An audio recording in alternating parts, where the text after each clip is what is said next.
Hello बच्चों, let's read the question. Time period of a spring mass system is T. If this spring is cut into two parts whose length are in the ratio 1:3 and same mass is attached to the longer part, the new period will be.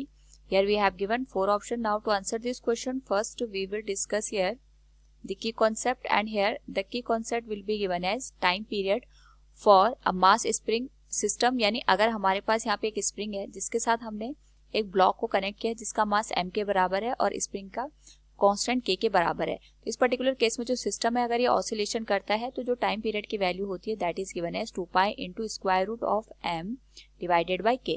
अगर एक से ज्यादा spring होंगी तो उसका series और parallel combination देख के हम यहाँ पे उसका जो रिजल्टेंट स्प्रिंग कांस्टेंट बनेगा उसको लिख लेंगे. नाउ क्वेश्चन के अकॉर्डिंग यहाँ पे हमारे पास स्प्रिंग मास सिस्टम का जो टाइम पीरियड है वो t के बराबर दे रखा है, यानी t की जो वैल्यू है that is given as 2 pi into square root of m divided by k.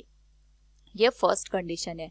हमें यहाँ पे जो स्प्रिंग है इसको दो पार्ट में कट कर दिया और जो हमारे पास लेंथ का रेशियो है दैट इज L1 और L2 का जो रेशियो है गिवन कंडीशन के अकॉर्डिंग इट इज 1:3 के बराबर, यानी L1 डिवाइडेड बाई L2. इसको मैं यहाँ पे 1/3 से रिप्रेजेंट कर सकती हूँ. जब भी हम स्प्रिंग को कट करते हैं इसके करस्पॉन्डिंग हमारे पास यहाँ पे जितनी भी स्प्रिंग हम बनाते हैं तो जो स्प्रिंग कांस्टेंट और हमारे पास यहाँ पे लेंथ का मल्टीप्लिकेशन होता है वो हर एक पॉइंट के लिए सेम रहता है, यानी K1 L1 will be equal to K2 L2. और अगर हम यहाँ पे ओरिजिनल स्प्रिंग की बात करते हैं उसका स्प्रिंग कांस्टेंट अगर K है तो ये यहाँ पे इसके ओरिजिनल लेंथ के साथ मल्टीप्लाई करके हमें कांस्टेंट वैल्यू देगा, क्योंकि हमें पता है जो स्टिफनेस होती है it is given as y into A divided by L के बराबर. यानी जो स्प्रिंग की लेंथ है अगर हम उसको स्प्रिंग कांस्टेंट से मल्टीप्लाई करते हैं तो ये दो ही पैरामीटर पे डिपेंड करते हैं. तो यंग मॉड्यूलस कि हमारे पास जो वायर है या स्प्रिंग है वो किस मटेरियल की बनी है, दूसरा उसका क्रॉस सेक्शनल एरिया. तो जब हम यहाँ पे स्प्रिंग को कट करते हैं तो इन दोनों का जो मल्टीप्लिकेशन आएगा ये हर एक पॉइंट के लिए कांस्टेंट रहेगा. तो यानी हम स्प्रिंग को कट कर रहे हैं उसके बाद अगर इस पोर्शन का लेंथ L1 है इसका L2 है और जो हमने ओरिजिनल स्प्रिंग कंसिडर की थी इसकी जो टोटल लेंथ है वो L के बराबर है. तो तीनों ही कंडीशन में हमारे पास जो स्प्रिंग कांस्टेंट है या स्टिफनेस है उसका मल्टीप्लिकेशन लेंथ के साथ सेम रहेगा, यानी K इंटू L का जो मल्टीप्लिकेशन होगा वही K1 L1 का होगा और वही K2 L2 का आएगा. तो इस पर्टिकुलर केस में अगर हम ऑब्जर्व करें तो जो लेंथ का रेशियो हमारे पास गिवन है, यानी अगर हम यहाँ पे टोटल लेंथ की बात करें that is given as L1 plus L2. इन दोनों का सम L के बराबर है और इनका रेशियो 1:3 के बराबर है. तो अगर मैं इसको x मान लूँ तो जो हमारे पास L2 की वैल्यू है वो थ्राइस ऑफ x के बराबर होगी और ये हमारे पास L के बराबर है, यानी टोटल जो 4x की वैल्यू होगी वो L के बराबर हो जाएगी. तो जो x आएगा ये हमारे पास L/4 के बराबर आएगा.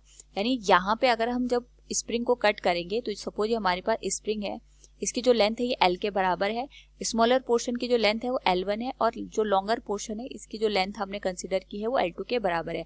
L1 की वैल्यू x के बराबर आई है यानी इसका टोटल लेंथ का 1/4 हमने यहाँ पे L1 में कन्वर्ट कर दिया और remaining L minus L/4 that will become 3 L/4 that will be the length of the longer spring.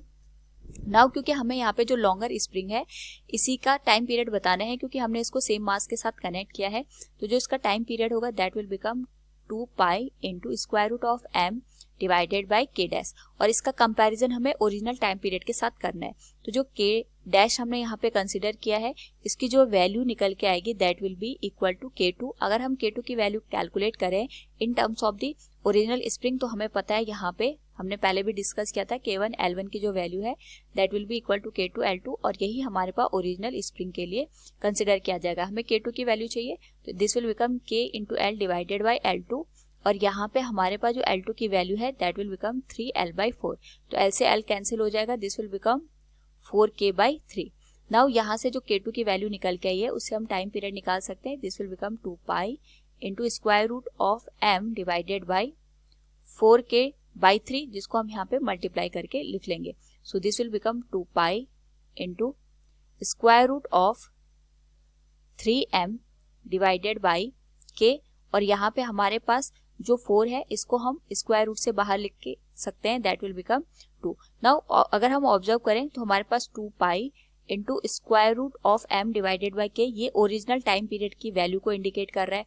तो यहाँ से हम इसको रिप्लेस करके t से लिख सकते हैं। So we can say this will become square root of 3 divided by 2 into t, this will be the new time period of the given longer spring. तो हमारे पास क्वेश्चन के अकॉर्डिंग जो कंडीशन गिवन है, we can say the longer part will have the new time period of square root of 3 into t divided by 2. Option C will be the right answer. Hope all you understood it. Thank you and best of luck.